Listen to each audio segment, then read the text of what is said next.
Hello दोस्तों, welcome to trust with law. We all made a tryst with law sometime in our lives, and that's why we are here.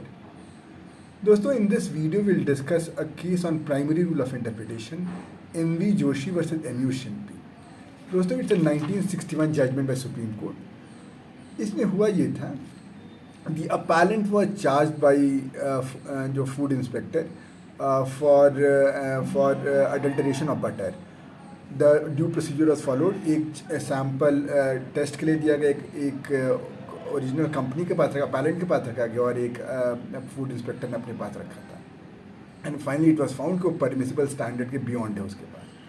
तो दोस्तों, इसमें अपैलेंट ने 3 condition लिए. पहली बात तो ये लिया कि जो भी रिपोर्ट आई है, अच्छा दोस्तों, इसके रिपोर्ट में ये लिखा था कि the sample contains 18.32% foreign fat, 64.67% milk and 16% moisture. तो the sum comes out to be 102%. तो appellant ने कहा कि ये गलत है. We'll see this towards the end. And then the major contention which is relevant for this IU interpretation of statute is कि इसके रूल में, prevention of food adulteration act के रूल में ये लिखा हुआ है कि बटर की डेफिनेशन में it's a product prepared from exclusively from milk और क्रीम. वहाँ पे कर्ड की बात नहीं हुई है. और दोस्तों, मतलब ये ताजुब की बात ये है कि डेफिनेशन सेक्शन अगर हम देखेंगे तो उसमें मिल्क, कर्ड, क्रीम, घी, ये चारों चीज़ें डिफाइंड हैं. तो the contention which the appellant is making is कि द लेजिस्लेचर वॉज अवेयर कि कर्ड है और उसने इसीलिए रूल में डिफाइन किया है. लेकिन जब वो बटर की डेफिनेशन लिख रहा है तो उसमें वो नहीं लिखा हुआ है. ऑन दी अदर हैंड उसमें सिर्फ लिखा है exclusive, prepared exclusively from milk of Buffalo और काऊ और cream. On the other hand दोस्तों, घी के डेफिनेशन में कर्ड इंक्लूडेड है. तो इसलिए उस अपैलेंट का कहना है कि the legislature did not intend कि जो भी हम घी से बनाए, जो भी हम कर्ड से बनाए वो बटर के डेफिनेशन में नहीं आता है. तो दोस्तों, इसके लिए सुप्रीम कोर्ट ने सबसे पहले बोला कि इंडिया में मोस्टली जो बटर बनता है वो कर्ड से ही, वो पहले it goes through the intermediate stage of curd, although sour milk से या क्रीम से भी बन जाएगा. That is a general thing, but now it has to show the same thing in statute also.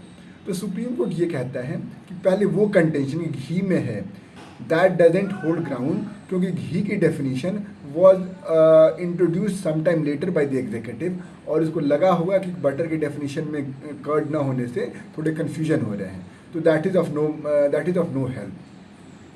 Now coming to, अब court ये कहता है कि अगर हम इसके डेफिनेशन में देखें तो जो, अगर हम मिल्क की डेफिनेशन देखें तो मिल्क में लिखा हुआ है कि वो बफेलो, काऊ, गोट और शीप, इन चारों के मतलब सिक्रीशन को मिल्क इंक्लूड किया हुआ है. तो जो वर्ड एक्सक्लूसिवली यहाँ यूज़ हुआ है वो एक्सक्लूसिवली बस बोला है मिल्क फ्रॉम बफेलो और काऊ, बाकी दोनों शीप और गोट्स वाले से जो मिल्क है उसको नहीं इंक्लूड करना है. सबसे पहला उसका वो था कि एक्सक्लूसिवली वर्ड इसके लिए यूज़ हुआ है. The second reasoning that court give was this कि यहाँ पे वर्ड यूज़ हुआ है प्रिपेयर्ड, और prepared has a very comprehensive meaning. तो इट डजेंट मीन, जैसा दोस्तों हमने एग्रीकल्चरल इनकम टैक्सेशन लॉ में देखा कि डिराइव्ड का मतलब होता है बस आपको एक स्टेज, इमीडिएट सोर्स देखना है. Prepared on the other hand has a very comprehensive meaning. तो प्रिपेयर्ड के लिए अगर हम कर्ड को भी इंक्लूड करेंगे तो that is still prepared from milk. और generally speaking in the context of India, unlike English में जहाँ पे क्रीम से ज़्यादा प्रिपरेशन होती है, यहाँ पे curd is generally an intermediate stage, and that doesn't act offensive to the words of the statute. Then court उसको भी एड्रेस करता है कि it's true that under penal statute you have to follow the literal rule of interpretation and give benefit of doubt to the accused, but that is only required when the words of the statute are ambiguous.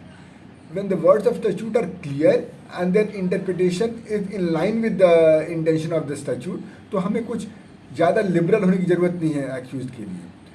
तो इन तीनों regions को करते हुए court ने कहा कि even if you prepare butter from curd you are still covered by this. Now यहाँ पे एक और इनफैक्ट इसमें एक बॉम्बे हाई कोर्ट के जजमेंट का इसने एक सहारा लिया, ऑल्दो द एक्यूज ने कोई और जजमेंट यूज़ किया था, but Bombay high court itself had overruled the judgement जिसको एक्यूज अपने फेवर में ले रहा है. And the judgement is Sadashiv versus PV Bhalarao. ये बॉम्बे हाई कोर्ट का जजमेंट था। इसमें it overruled its previous judgement which is Narasimha Bhaskar versus state of Bombay.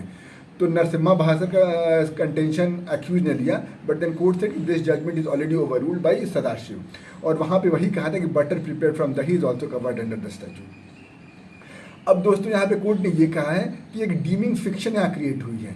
अगर एक बार आपने ये प्रूव हो गया कि आप इसके रूल आपने इसको वायलेट किया है स्टैंडर्ड को, तो now you are deem to be an adulteration. अब आपके पास ये अपॉर्चुनिटी नहीं है प्रूव करने की यार मैंने तो नहीं किया है।